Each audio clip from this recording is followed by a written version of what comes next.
죽으면 어디로 갈까요? 자신이 원하는 곳으로 갑니다. 지금도 여러분은 자신의 길을 준비하고 있습니다.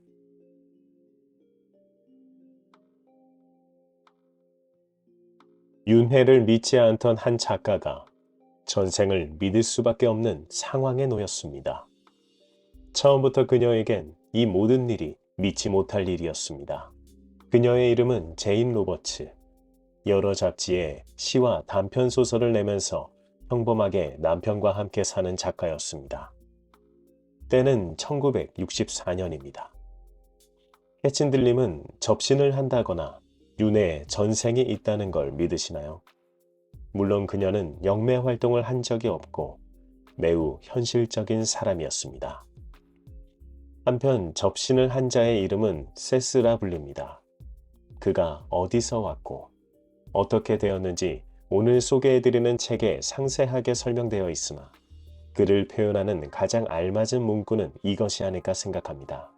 고대의 존재, 세스.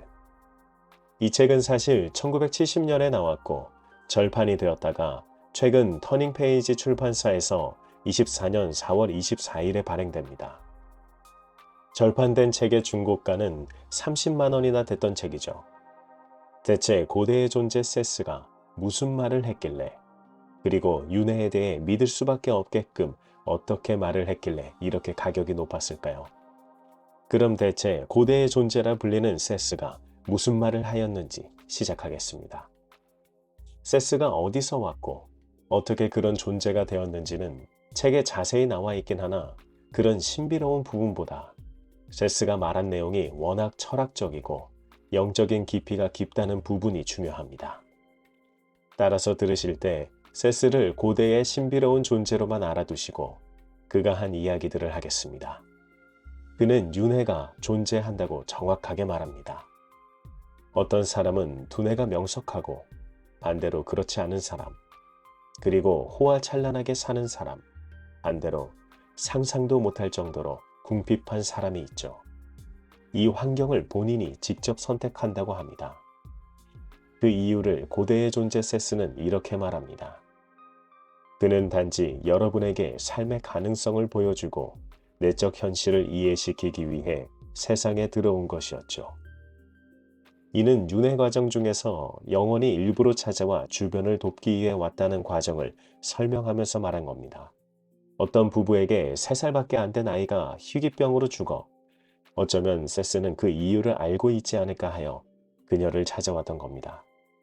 그녀는 접신하고 세스가 되어 저렇게 말하며 이렇게 말을 더 이어갑니다. 그는 여러분에게 자극을 주고 싶어 했고 자신이 일찍 죽었을 경우 미치게 될 영향력이 이 세상에 계속 살았을 경우보다 더 엄청나리라는 것도 알고 있었습니다. 그는 여러분에게 빛이었으며 그 빛은 아직 꺼지지 않았죠. 그 빛은 여러분을 결코 알 수 없었던 지식으로 인도해 줄 것입니다. 여러분이 순례를 떠나길 원했죠. 바로 자기 자신 속으로의 순례를 말입니다. 이해가 가는 것 같으면서도 이해가 어려운 말입니다. 제가 처음 이 책을 읽다가 잠시 덮어둔 것이 이런 내용이기도 한데요. 디펙 조프라의 책을 읽은 후 이 책을 다시 읽었을 때 알게 되었습니다. 자기 자신 속으로의 순례라는 말을 알게 되었죠. 본인 내면을 찾는 걸 세스도 말한 겁니다. 한편 이 책의 추천사에는 디펙 조프라도 있습니다. 타임지 선정 영향력 있는 인물인 디펙 조프라가 말한 이 책은 이렇습니다. 세스의 사상은 의식을 탐구하는 모든 이들에게 유용하다. 다시 세스가 한 말을 이어가겠습니다. 지금은 진리를 찾아 이것저것을 헤매며 돌아다닐 때가 아닙니다. 진리는 당신 속에 있죠. 그는 당신보다 더 오래된 영혼으로서 당신에게 가르쳐 주기 위해 노력했습니다. 그는 돌아오지 않을 것이며 자신의 능력을 더욱 유익하게 활용할 수 있는 다른 현실 세계에서 계속 살아갈 것입니다. 세스에 따르면 그 아기의 원래 윤회 주기는 완결됐으나 자신의 부모들이 세스에게 한 질문들을 스스로에게 던질 수 있는 상황을 만들기 위해 일부러 선택하고 삶을 마감했다고 합니다. 그 아기는 이로써 전생에서 현생의 부모가 자신을 구해준 도움을 갚은 거라고 합니다.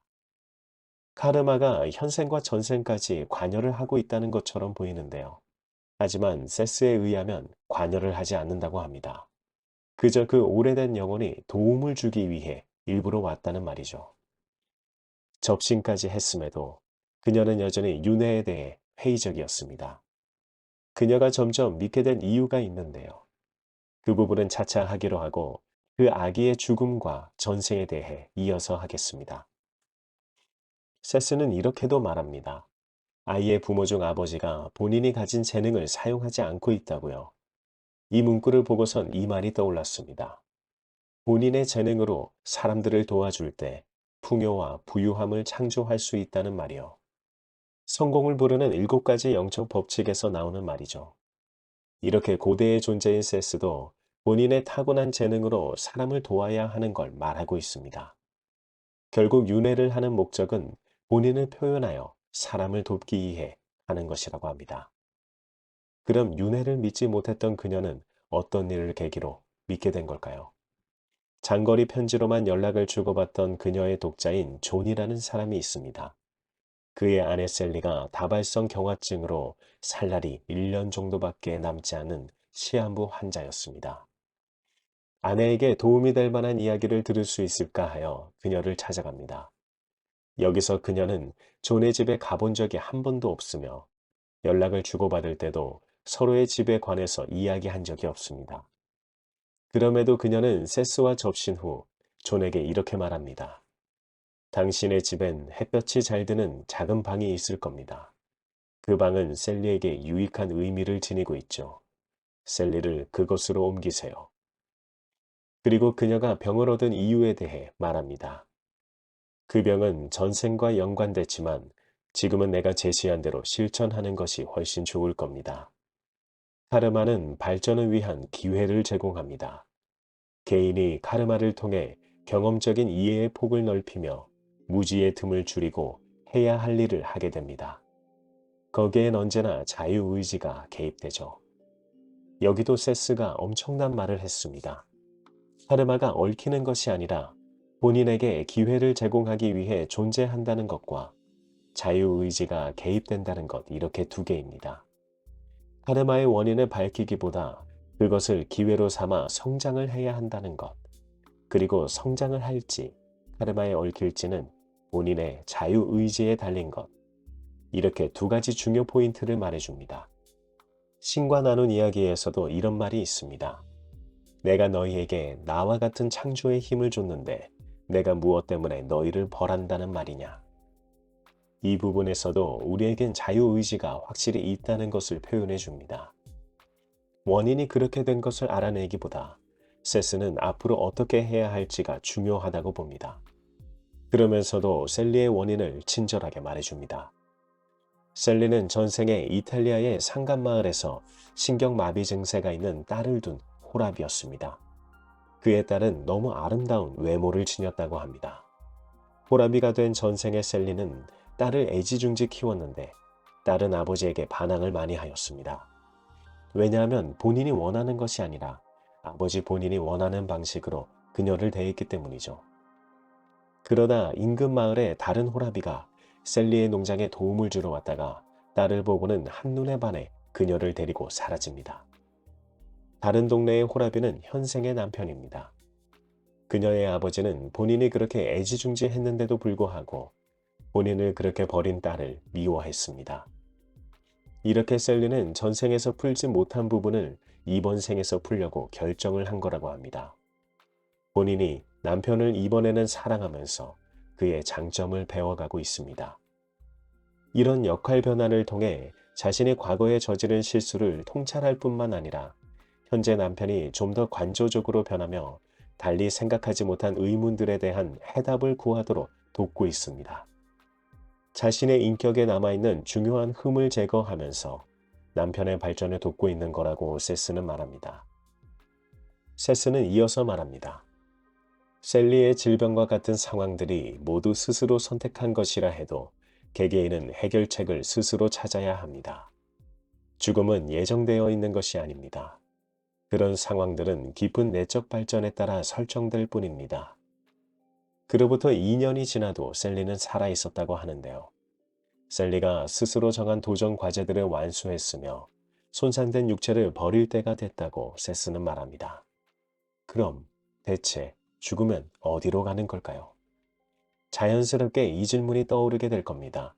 셀리는 전생에서 알지 못했던 것을 현생에서 본인이 설정하여 느끼고 알게 되었고, 이제 모두 완수했으니 손상된 육체를 떠날 거라고 했죠. 그럼 죽으면 어디로 갈까요? 고대의 존재 세스가 답해줍니다.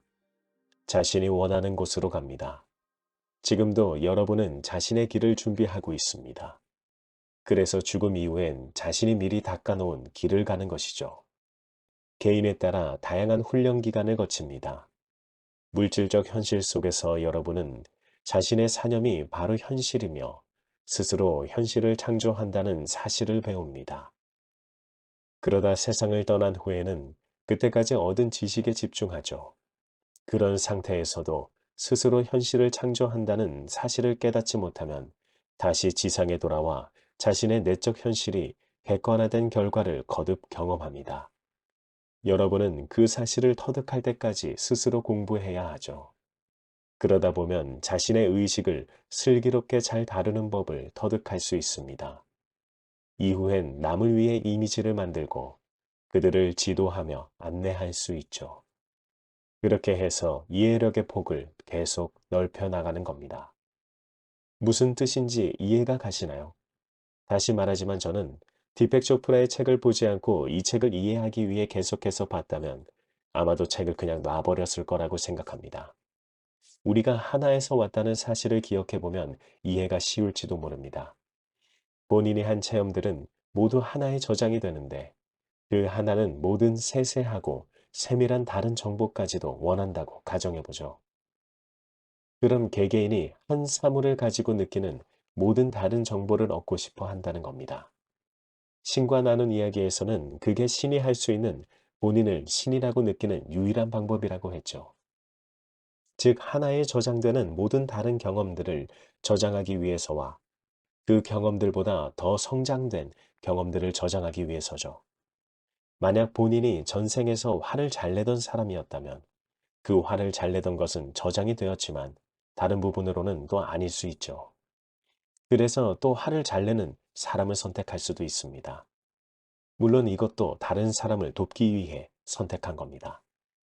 반면 화를 잘 내던 사람이었으나 이번엔 화를 잘 내지 않으면서 다른 사람을 도와줄 수 있는 방향으로 선택할 수 있죠.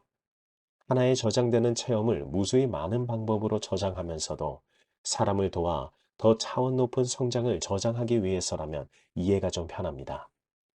하지만 너무 영적인 이야기죠. 허무맹랑하다고 보일 수 있지만 가끔은 이렇게 생각하면 매우 편할 때가 많습니다. 우리가 어차피 하나였다는 관점에서 상대방을 대하면 그 상대방의 생각이 이해가 되는 걸 경험하실 수 있습니다. 관계의 거울이란 말이 있는데요. 심리학 분야에서도 많이 쓰는 내용입니다. 내가 가진 본인은 모르는 그러나 멀리하는 특성이 본인 내면에 존재합니다. 그 특성이 다른 사람에게 보일 때 그 사람을 싫어하게 됩니다. 저는 솔직히 쪼잔한 구석이 있습니다. 반면에 어릴 때부터 친하게 지내는 친구들은 셋 모두 대범한 성격을 가지고 있습니다. 쪼잔한 다른 친구들도 있었지만 그 친구들과는 결국 틀어져 지금은 만나고 있지 않습니다. 그들은 그들 스스로가 쪼잔하다고 여길지 모르겠지만 저는 저에게서 있는 쪼잔함을 그 친구들에게 봐버린 거죠. 그래서 밀어내려 한 겁니다. 이걸 관계의 거울이라고 합니다. 결국 제가 가진, 제가 싫어하는 특성을 남을 통해 보고 그 사람을 싫어하는 거죠. 즉, 본인이 본인을 싫어하는 거죠. 이 관계의 거울을 기억하고 상대방을 대할 때 본인의 마음이 넓어질 수 있음을 확인할 수 있습니다.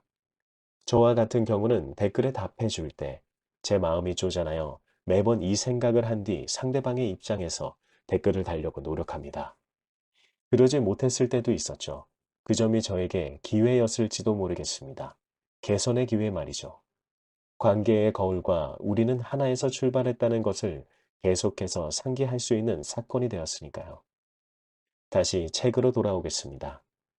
고대의 존재인 세스는 모든 시간이 동시에 존재한다고 했는데 윤회와 전생이 있다고도 했죠.